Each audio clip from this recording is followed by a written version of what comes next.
Well, I'll go ahead and just start on a couple of things. I'll keep this short then. I'll just go ahead and start on a couple of things that I was just gonna update everyone about. Let's just see here. I didn't put but a couple of notes or different things I was going to talk about here.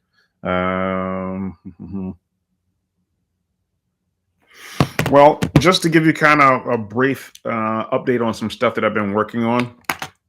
One thing that I'm going to start working on is we're really going to start working on some other ways to communicate and engage you guys more in terms of being able to speak with you more. Um, because the videos are fine, but it's one way communication for the most part. I don't hear from you guys back and forth. So I want to be able to get more of an engagement because one of the things that's starting to happen, and I can already see the writing on the wall, I'm sure you can read the writing on the wall too if you're paying attention, is that the censorship in all these social media companies is getting stronger and stronger. So, one of the comments that I made on one of my posts, and people thought it was kind of a joke, as I said, don't be surprised if you start seeing from social media companies that you're going to start seeing people get banned for posts that they like. And a bunch of people kind of laughed at it and whatever. Some people made a comment, but really, I didn't really say it as a joke. I really meant it seriously. I don't know if you noticed, but last year, YouTube actually got rid of their dislike button. I don't know if you remember back in the days when it used to be a like and a dislike ratio, etc.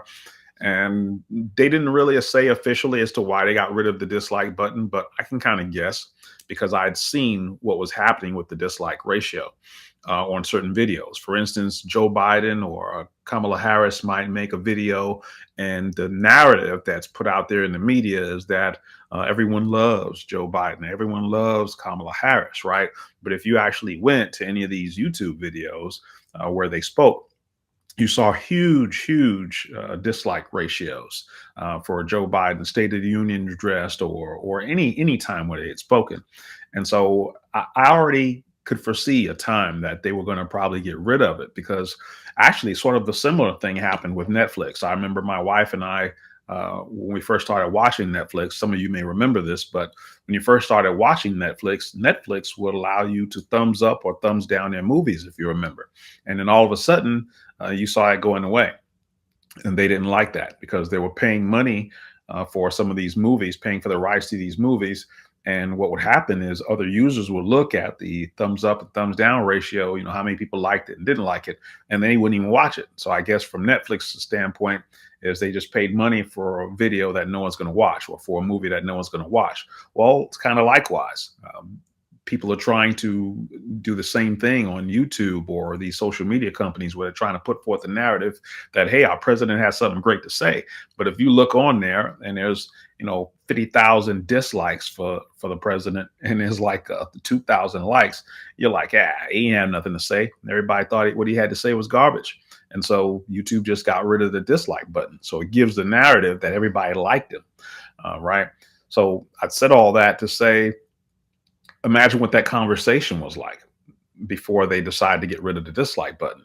They didn't like the narrative that was being put out there, that someone disliked something. So there's got to be, on the flip side of that, when someone says something that doesn't fit the Democrat narrative and a bunch of people start liking it, there's probably going to be some talk somewhere about the fact that, hey, someone's supporting this kind of narrative out there. We're sitting here trying to make that person a demagogue or say that that's not popular way of thought, and here a bunch of people are liking it. So don't be surprised if behind the scenes, I won't say necessarily that they'll ban them, but there's going to be there's some kind of talk behind the scenes as to how they can limit that, because all of this is really to limit free speech, sadly. So one of the things that which goes back to what I was saying, is some of the things that I've been working on behind the scenes are figuring out ways to get more engagement between you guys. One of the ways have been to try to do these lives on a regular basis. It's a little bit difficult for me to do it every single Friday because of the fact that I'm not in town every single Friday. And when I say in town, I mean in Georgia. In Georgia, I'm on Eastern Standard Time. And if I go to a state where it's on Eastern Standard Time, that works out fine. But usually when I am going out of state for work, it's going to vary depending upon where I am, because I usually finish up the stuff that I'm doing, I'm usually finishing up around 8:30, whatever the local time is for 8:30. So last time when I was in Colorado, I finished up stuff at 8:30 Colorado time, which meant I can get back to my hotel at 9 Colorado time. However, as you saw on the last live, 9 Colorado time meant it was 11 p.m. Eastern Standard Time. So had a couple people get on there late, but I said, you know what? If I ever have anyone on, just like someone's watching on here now, I said, if I ever have anyone on, I don't care if it's one person, I'll at least respect the one person who got on, and whatever questions you want to ask, anything you want to chat or email to me later or something, I'll definitely respect that because you were on and other people weren't. But it still makes it difficult to be consistent with the time because I travel so much. But I had some ideas about, some people responded to some ads that I did nationwide. So I do have some people's phone numbers. So I did have an idea about sending texts in advance to let people know when we're going to do a live. When I used to run large teams, I used to run a team of about 300-400 people that span across about 13 to 15 states. So one of the ways I used to coordinate the webinars was doing that. It's just about when we got 30 minutes out, about 15 minutes out, to send reminder text to everyone. So I've thought about doing the text, thought about doing the emails, thought about, uploading a quick reminder video that everyone gets. But I don't know what the best way to suggest doing that so we can get more of us talking. Because promise you, as more social media companies try to silence us, you're going to wish that we could all communicate with each other somehow. Another thing that I've done, you don't know this, but you're going to start seeing it in a bunch of the videos that I upload, is towards the end of it, I just got a landing page. So if you go to roblett.com, ROBLETT, go to roblett.com, you're going to see that I've got a place there for you to enter your email addresses. Some people, there's a good number of people who responded to some of my national ads. In some cases, I do have people's email addresses and even their phone numbers. But then there are people who organically came onto my YouTube channel, and for them, I don't have any way to contact them at all. And the reason, again, why this is important is because at some point, you have to be able to read the writing on the wall and realize that at some point, what Democrats want to do, what communism really is for their voice to be the only voice, so that we're silenced, so that you don't have anyone disagreeing with the media, dissenting with the media. And so this is really a blessing. The stuff that, just being able to have this interaction where you type on a screen and I talk to you, or all of us on a Zoom call, or however it is that we do it. Don't take this stuff for granted, because this is a blessing. One of the things they talked about right now with all the stuff that's going on in Russia is the fact that, they immediately started shutting down websites and all that stuff, anything to keep people from interacting with each other and make sure the only voice you really hear is the voice of the government. It's so sad that we're even having this kind of conversation, but it's coming. You can just see all of the signs of it. Okay. But anyway, so that's the reason why I've set up a landing page. Just go to roblett.com. So you're going to see that at the end of all of the videos. That's the purpose of that, is because when or if we ever get to the point where we do have some sort of issue with social media companies, be they Rumble, be they YouTube, be they whatever, at least we still have a way to communicate that information, because the information will come directly from my site. Site isn't built yet. So the only thing that's out there right now on roblett.com is just a landing page. So start sending the people that you do know that subscribe to the video, whether they subscribe to my show or whether they just subscribe to my show or whether they just watch it on occasion. Because I do realize that there are people out there who watch the show, but they're not necessarily subscribed. So even if you got people who are watch the show, just let them know to go to roblett.com and put their email address in there. Over time, that database will get larger and larger and larger, and to the point that really we won't necessarily need any social media company. It's really starting to bug me that I'm hearing more conservatives say, I mean, when Parler got started, right? When Parler got started, everyone was so excited, and then Amazon shut they shut the hosting files down and everything for Parler, and of course Parler got it back. But then all of the steam, kind of got let out of Parler, and then Getter, Parler came back, but then all the steam was kind of let out of Parler, and then Getter came back, right? I think it was Trump's site, and so everyone's like, oh gosh, another social media site, and everyone's kind of jumping on that. And here's my thing is don't wait for a social media site to get built. At the end of the day, it's about all of us communicating with each other. And so that's really what I'm trying to do right now. My thing is say screw the social media sites, because at the end of the day, all of them are big companies. Okay. If nothing else is to be learned from conservatism, is to understand we're supposed to understand the power of the free market. And the free market means all of us. Once you start talking about these big tech companies who seem to do whatever the government says to do, blah, blah, blah, sooner or later you'll start seeing them cave. But if there are enough of us that take it upon ourselves to build our own hubs and communicate with each other, then guess what? I'm not saying that Rob Lett's going to have the biggest hub and there's going to be millions and millions of people going to roblett.com, but I'm just saying, even if down the road there are, let's just say 300,000 people that subscribe to roblett.com, and then Anthony Brian Logan has, 1 million people that subscribed over there to him, and then Brandon Tatum's got 5 million people that subscribe to them, then all I really need to do is I just need a way for me and Anthony and Brandon to speak to each other. And if we can all get on, hey, we got 6 million some odd people just because of the links between those hubs. You understand what I'm saying? Quit trying to look for some big company to step in and do what we can do. So that's what I'm doing, is I'm thinking down the road. The writing is already on the wall. The writing is already on the wall for the companies from the activity that we're seeing, where we're seeing people get silenced for things that they posted. We're seeing people get put in Facebook jail. We're seeing people's videos get removed because the people who work at YouTube don't like them. We're seeing all sorts of odd stuff, and it's going to get worse as we get closer to election time. So all I'm saying is quit sitting back and waiting.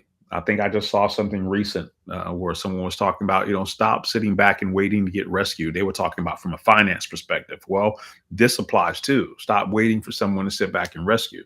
So for me, my thing that I want to say to my subscribers is, I appreciate, don't get me wrong, I appreciate every single one of the people who like my videos, who watch my videos, who subscribe to the videos, etc. But all I'm just saying is there will be a day, we've already seen the proof, there will be a day when YouTube will make it much, much more difficult for many of us to survive. And so the best thing that you can do is, for those voices that you do like out there that are thinking independently, start subscribing to them directly. You don't need a middleman. You don't need to go through YouTube to watch me, or through Rumble to watch me, or through Facebook to watch me. I'm telling you now, the goal is to build roblett.com, and there will be news, and there will be blogs, and there will be videos, and we'll be even able to do these lives, etc. We'll figure all that stuff out. So just think down the road, because it is coming. Okay. All right. So enough of my rant. So let me get off the soapbox on that. So something that's positive that's come out of some of the stuff that we've been building is I ran across in some of my marketing another couple guys that are conservative that actually have their own podcast called God and Government. And so they talk about different Christian topics, but they talk about it, or I should say political topics, but they talk about it with a Christian spin on it. And so they decided that it would be nice for them and I to do a collaboration. So it's the first time that I've done a collaboration with anyone, but they still do some of the podcasts where it's not video. They still do the audio podcasts. So the podcast is already out there. What I will do is I've already got the audio. So what I'm going to do is I'm going to upload it. I'll upload it probably tomorrow morning. No, you'll definitely have it tomorrow. So I'll upload that podcast. I forget Marcus's last name, but it's John Steinrich and Marcus and myself. And we're talking about a variety of different topics. The title of the show is called You Ain't Black, Really? And really what it's talking about is talking about why in the Black community it has been difficult for some people to acquiesce to being conservative. And we go through a variety of different, I think it was about 3 different topics we talked on. I don't recall what each one of them were. I think one of them I'm pretty sure was talking about why, uh, how come blacks are very religious, um, but then at the same token, being religious, they still seem to acquiesce more towards democratic policies. That was one of the questions John posed. Another one was um, talking about why we seem to be attracted to this whole the community aspect versus individualism. We talked about that. And the last thing that I'm certain we talked about is we talked about whether or not we believe in systematic or systemic racism. That's the phrase that everyone keeps using, systemic racism. I'm pretty sure you know my views on that, but just in case you didn't know my views on that, again, I'm going to upload the podcast tomorrow. We did it Tuesday. I got back in town Monday.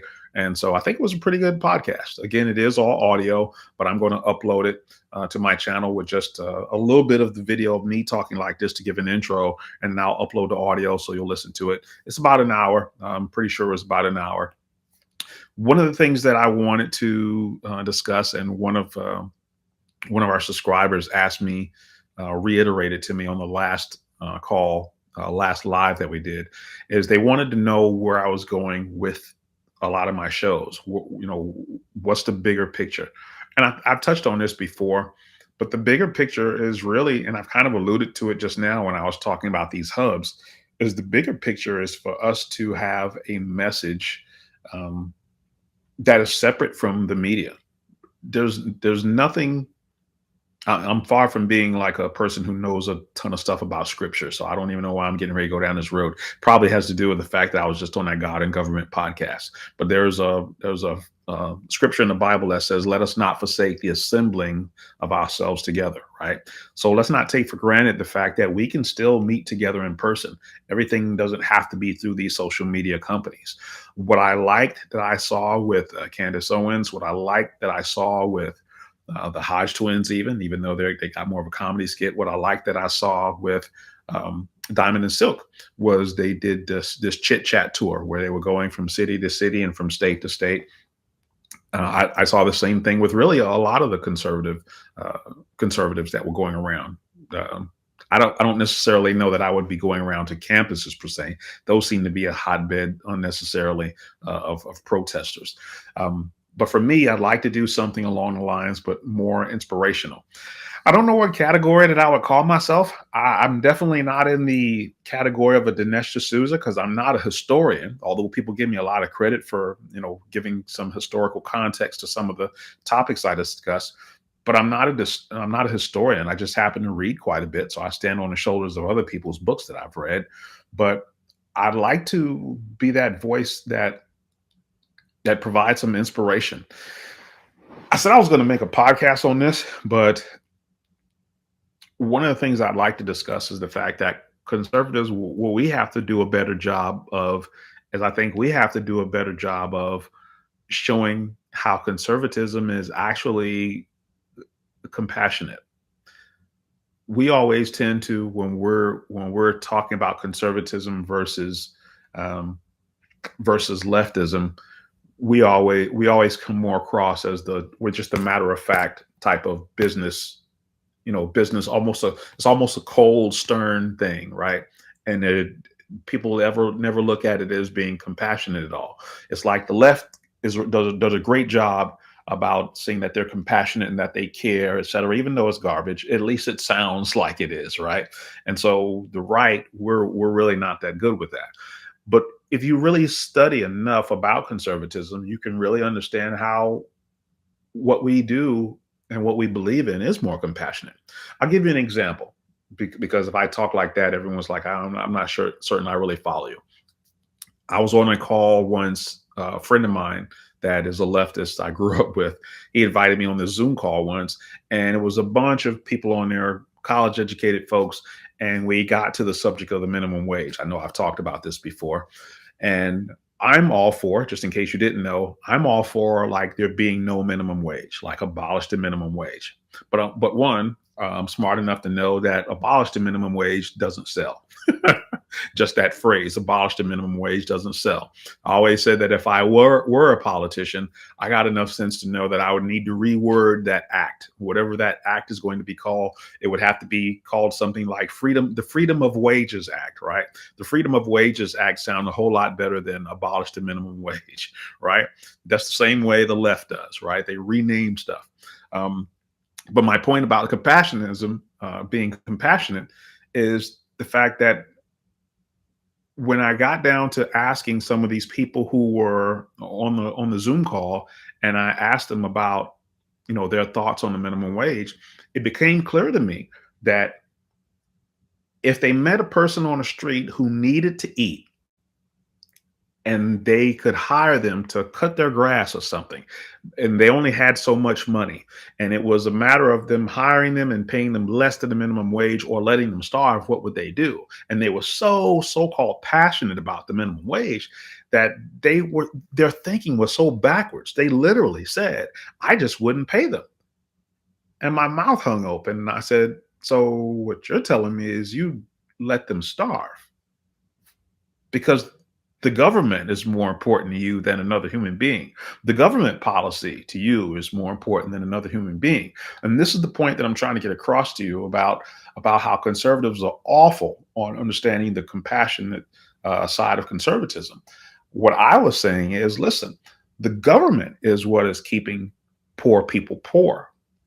The story that I told when I was on that Zoom call, and this is a true story, this isn't something I made up to illustrate a point. I used to run a large team of marketers. I just finished talking about that not too long ago.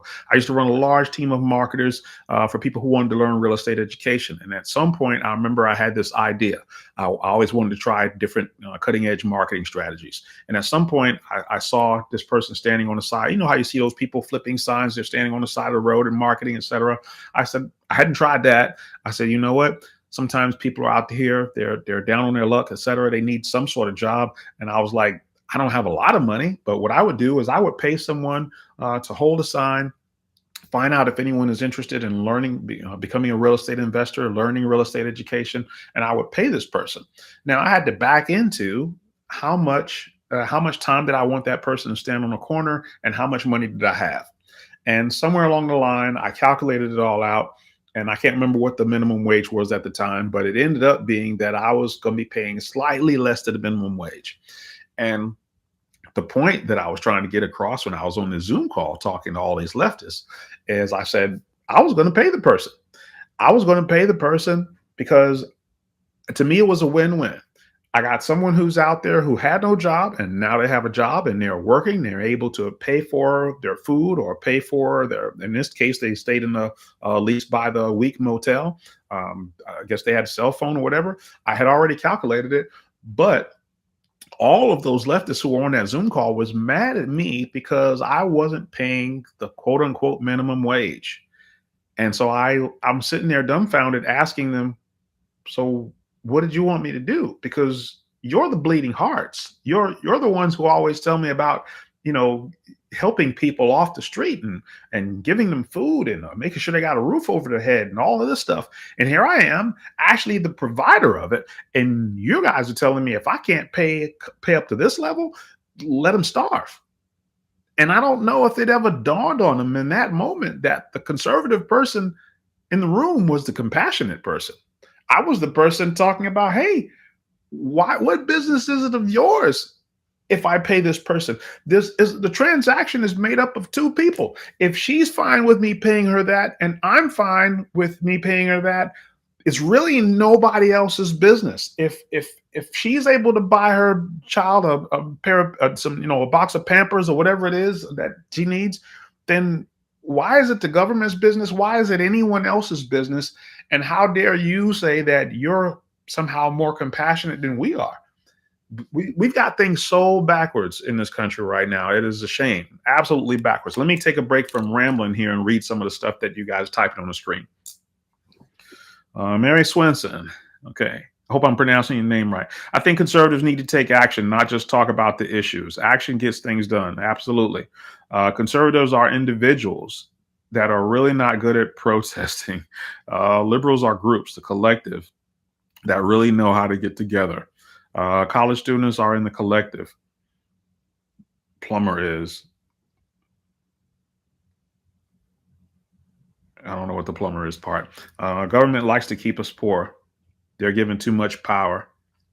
States need to govern as they were meant to be in the Constitution. Joe the plumber. Okay, Joe the plumber is an individual. We're upside down as a country. Yeah, individualism. We have to remember individualism rather than this collective thing. This collective thing is making us broke, and that's one of the things that we talked about on. That's one of the things we talked about on that God and government call. As we talked about, I'm kind of giving you a preview of some of the stuff we discussed, and some of the stuff that we discussed are things that you've heard in my shows before. I've talked about this mindset. I talked about this mindset before, specifically in the Black community. All of us have it, but specifically, since the title of the show was "You Ain't Black," really, specifically, I talked about this in affliction that we have in the Black community to feel if we have any money that we owe the entire community. And it plagues us to the point that we're really stressed about it. And so much so that I've come up with a name for it. I call it the MC Hammer principle. I call it the MC Hammer principle because MC Hammer is the first person that comes to my mind when I think of this. And I mentioned on the podcast, I say, right now we're at a stage where we see lots of rappers made serious money. But one of the first rappers that we saw that had endorsements, one of the first rappers that we saw that ended up on the Oprah Winfrey show was MC Hammer. MC Hammer was on Taco Bell commercials. MC Hammer was on the Oprah Winfrey show. At MC Hammer's height, he was worth $33 million. And then he ended up filing bankruptcy. How can that be? How it can be is because he suffered from this affliction that many in the Black community unfortunately have. And it's the affliction that the community is far more important than the individual. You even hear that phrase more so with Blacks. It's the Black community. That word community almost always follows Black, right? And Hammer says so himself. He says, it was tough for me to be the guy worth $33 million. And then I go back home and then someone says, I say, hey, where's John? And they say, hey, John is dead. What do you mean John's dead? I just saw him last time I was here. Yeah, he was out selling crack or whatever. And then now there's all this pressure for Hammer to say, well, you know what? I got to do something. I can't let all these people, die and do all this stuff. So everyone get on a bus and we'll just figure it out. And if you get on YouTube right now and you go pull up some of MC Hammer's past performances, there are literally clips of MC Hammer on Arsenio Hall show with 30 freaking people dancing on stage in a big band.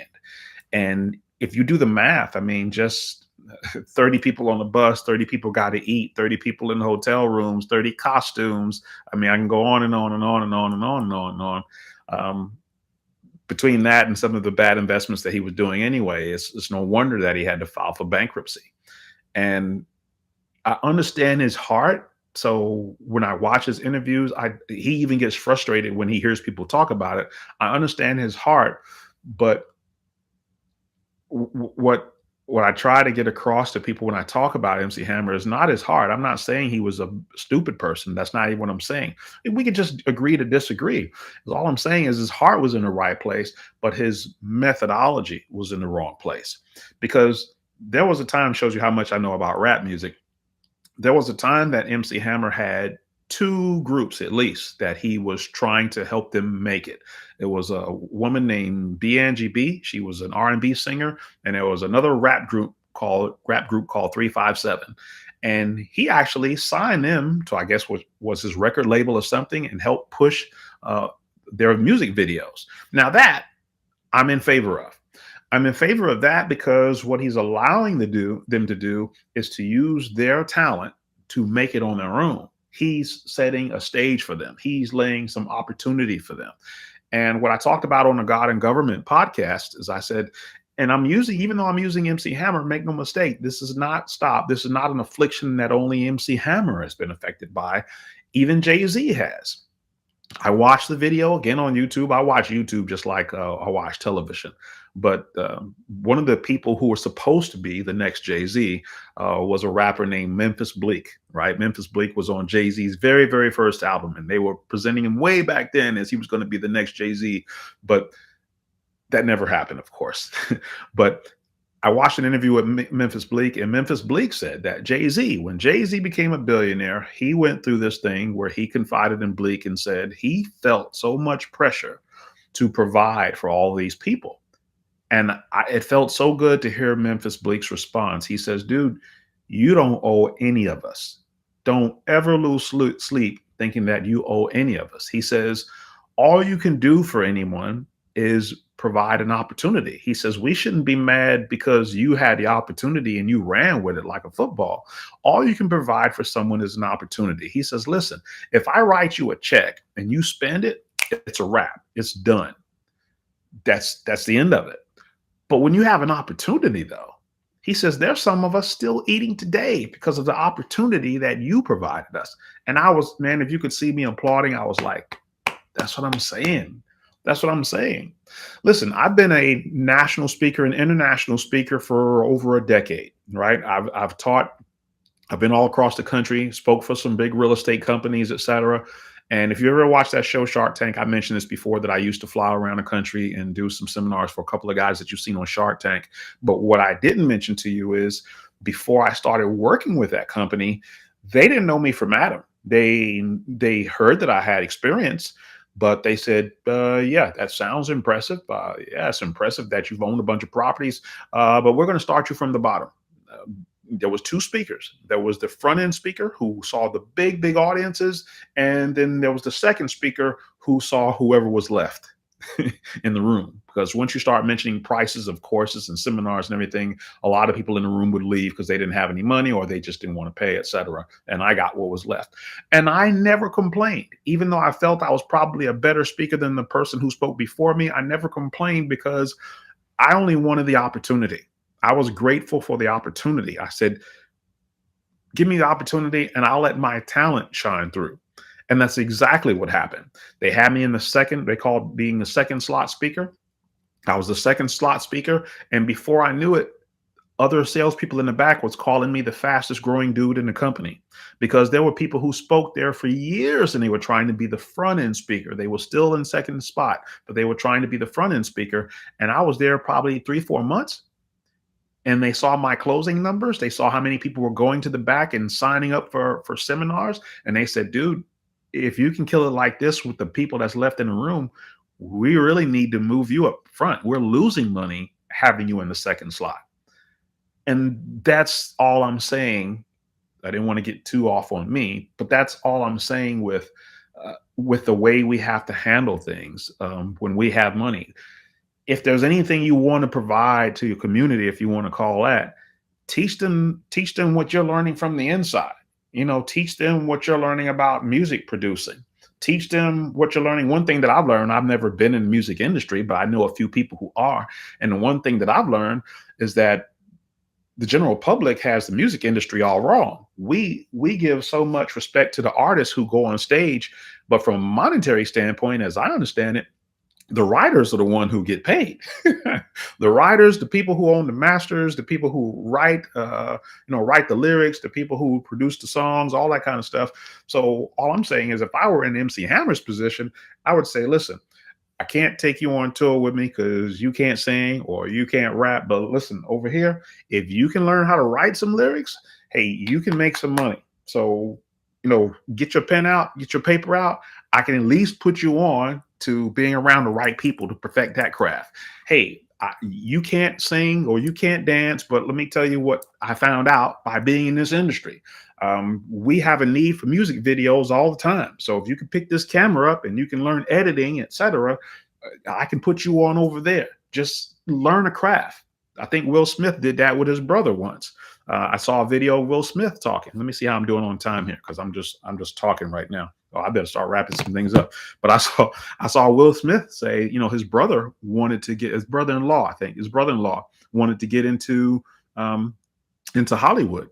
And so Will Smith said, okay, the first thing I want you to do is to show me that you're really, really disciplined and serious about learning this craft. And I think his brother-in-law at the time had a stomach. And he says, I'm going to put you in touch with my physical trainer. And he says, the next time I see you, I don't want to see you with that gut. He says, I want to see you have some abs. And he says, if you got some abs, then we'll talk. And sure enough, the next time he saw him, a little bit by a little bit, his brother-in-law was getting in shape. And then he started giving them books to read on storylines and screenplays and all that stuff. And as I understand it, now his brother-in-law is the person that plays a huge role in his production company. But that's what I'm talking about. Don't just hand people stuff and then you feel like you got to have people along for the ride to the point where they're driving you in the ground because you got this communist mindset that you as an individual hold no value, but the community holds the big weight. That has driven so many of us down financially, emotionally, and now it's dragging the country down because it's supposed to be whatever the majority believe. We've lost our mind now to the point that we've got people out here debating over not whether there's two genders or not. This is ridiculous. Let me read what a couple of you guys are typing on the screen here. What do I do with my glasses? Oh, I got them over here in the corner. Like Joe the plumber. He was Hugh. He was huge, I guess. Yes, you still like to watch his videos. Yeah, build your dream with a mentor. Definitely, find a mentor.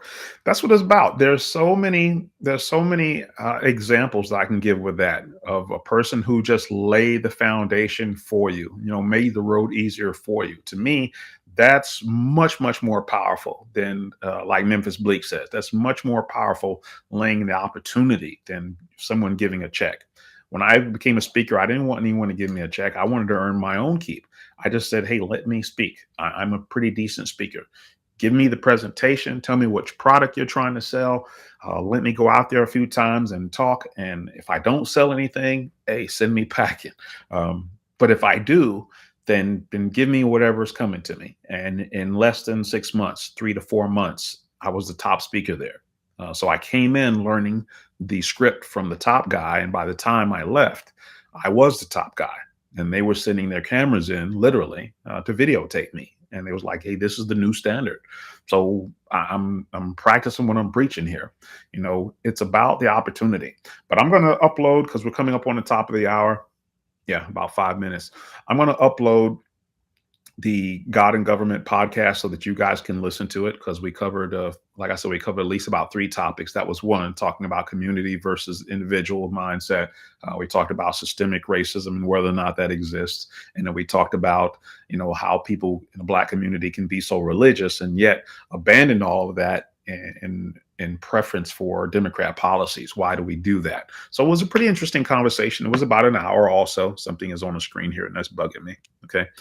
So I know what that is. So I'm going to upload that tomorrow. And for those of you who came in a little bit late, if you want to go to roblett.com, roblett.com, what I mentioned earlier for everyone is that I'm going to start adding that to the very end of all of my videos, because what I want to do is I'm reading the writing on the wall. I know, especially as we get closer to election time, YouTube is going to be heavily, heavily interfering with our message. Most of the videos will probably get pulled down. Who knows if I'll even make it to some of the goals that I'm thinking of. So the only thing I can say is I'm going to put that up there because if we're smart about this, we can start building a database where there is no middleman. I don't want YouTube in between you and I, like we're doing right now. I don't want Rumble in between you and I. I think since we've got all this technology, since we have all this information at our disposal, I think if you and I want to talk, it should be a straight line of communication between you and I so that we can share this stuff. Democrats want nothing more than for government to have the only voice. And it's time that we started figuring this out. So give me some feedback, guys. Comment on the bottom of these videos. Send me emails. Text me if you have my number or whatever. But let me know some ways that I can get more people on these calls. Really, for this kind of stuff that's so serious, we should have more people on here than 4 or 5. We really, really should. Because there's some serious times right now. We just finished watching the person who's running for the Supreme Court, and they asked them to define what a woman is, and they really couldn't. It's a crazy, crazy time right now. So don't think some of the stuff that we've heard about happening in other countries can't happen here. So really take the assembling of ourselves as something that's very, very serious. Okay. So I'm not going to talk you to death, but I think I've at least alluded to what I want to do. My dad asked me the same question, ironically, when we're talking about where are we ultimately going with all this. My dad has never watched my show. So my dad asked me, he said, "So what's your channel name?" And I told him, I was like, 'cause I'm a junior, by the way. So I'm like, "It's your name. You can't screw that up. It's just your name. Go on YouTube, type your name." And my show pops up. Either put the Rob Lett show or just put Rob Lett. There's only a handful of people with a last name Lett. So he was asking me, he was like, "What do you want to run for office?" I said, "No. Something happens to people when they go in office. I don't know. It's got to be something that they probably had this idealistic view of how government works, and then they finally get there and they realize it doesn't." So I said, "I would never want to run for anything. Not me." I said, "To me, I'd like to be in the position like how Trump was before he ran for office." For those who knew him back in New York, because I'm originally from New York, Trump was the irritating person. Him being a billionaire, he had such a huge voice. At the time, the mayor was Ed Koch. He had such a huge voice that anytime he grabbed a microphone or megaphone, everybody listened. He just had that presence. And so he was really the unseen mayor, in my opinion, of New York for a while. And so, not to say that I'll ever have that level of influence, but all I'm just saying is, no, I don't want to run for anything. All I want is to have enough say so that when I'm talking to a politician, and people recognize the amount of people that I have in agreement with me, that watch the show, that follow, etc., then they take that stuff seriously, because that's the only thing politicians are really interested in, are their own careers and how can they extend it. And so the problem we have now is the relationships with a lot of these politicians. It's more based on the lobbyists. The lobbyists have more of their attention than the general public who vote for them, than their constituents. And I'd like to be able to use social media so that it works the other way around, to remind them of their constituency and to remind them of conservatism, more importantly, because we see a lot of Republicans that, quite frankly, they're not but a hair's breadth of difference between them and Democrats in some instances. Okay. All right. So it is now 10 o'clock. It is at the top of the hour. So I promised I was going to let you guys go. So I'll edit this down, because we had a good bit of silence before before we actually uploaded this live. But thank you for all of those of you. Oh, I will say this. Sorry, it is past the top of the hour. But is there anything that you'd like me to discuss on the show? So I will say that, since I got a handful of you still on here. Is there anything that you'd like me to discuss on the show? Type it in the screen there if you like.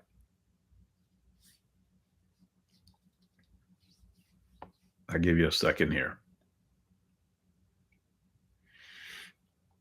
I see some people kind of bouncing on and off. I'm done. I'm just waiting to see if there's anything that you guys would like me to address in a show, or if there's a subject. I will let you know one subject that I do have coming down the pike, and it's something that I've had on the back burner for a while. And I was going to do a show on affirmative action. The next one that I do have, the next one that I do have that's coming up, and I'm working on it right now. So just so you know, I'm going to upload. Obviously, I'm going to edit this down, and I'm going to upload this live. So you'll have this to go ahead and rewatch it. But then tomorrow, I'm going to upload the podcast on the God and Government podcast that I was on. But the one that I'm currently working on is, I'm working on one that's called "The Left's Failed War on Poverty," because I've been wanting to address that for a while. The left's failed war on poverty. But once I'm done with that, I'm actually going to do a video about affirmative action. That's something that I've been wanting to address for a while. My views on affirmative action, etc. So I got a lot of stuff to cover. But if there's anything that you guys would like me to talk about, comment on some of the videos. Maybe you can't think of it right now. That's perfectly fine. Like I said, we're past the top of the hour. But if there's anything that comes to your mind that you'd like me to address, type it at the bottom of this recording when I upload it on one of the lives or any one of the shows. Mary, thank you for attending. You said you're new and you're just checking me out. Do me a favor, Mary, especially since you're new. If you can subscribe to my channel, I'm trying to. Thank you. Definitely look around on my channel. There's a lot of videos. One of my most popular videos on here, based on the numbers, is one called "There Was No Party Switch." So if you haven't checked that out, Mary, check that one out. That's a really popular one. And there's a few that I like that are really good, but that's one that's really popular. You already checked that out. Okay, awesome. Awesome. All right. So I'm going to go. And again, for those of you who are on who haven't subscribed, please subscribe. If you like what you see on the channel, not only subscribe, but share it with some of your friends, because our first goal is to get up to at least 1,000 subscribers. And then YouTube says after 1,000 subscribers, we have to have at least 4,000 watch hours before our channel is monetized. So that's the most immediate goal, is for this to not just become a hobby, for it to actually generate some revenue. Then we can start doing some things. And then some of the things that I talked about later, touring and all those different things, and putting some pressure on the politicians that need to be, then we can achieve some of those things as a large group. Okay. All right. Well, thank you guys for coming out. I appreciate your time, and y'all have a good night. Hey, it's Rob. You already know that the days of you and I being able to freely interact like this are slowly coming to an end. You've got two choices. You can either be reactive to all of the censorship and try to determine where all the conservatives have gone, or you can go to roblett.com. I don't know about you, but I've never been one to sit back and wait on anyone to come and rescue me. Sure, there may be some social media company that gets invented that's better than the ones we have right now. But guess what? For thousands of years, adults have never had to rely on a platform in order for us to speak to each other. So we don't need that today. All I need is a direct line of communication to you. Go to roblett.com, and I'll see you on the other side.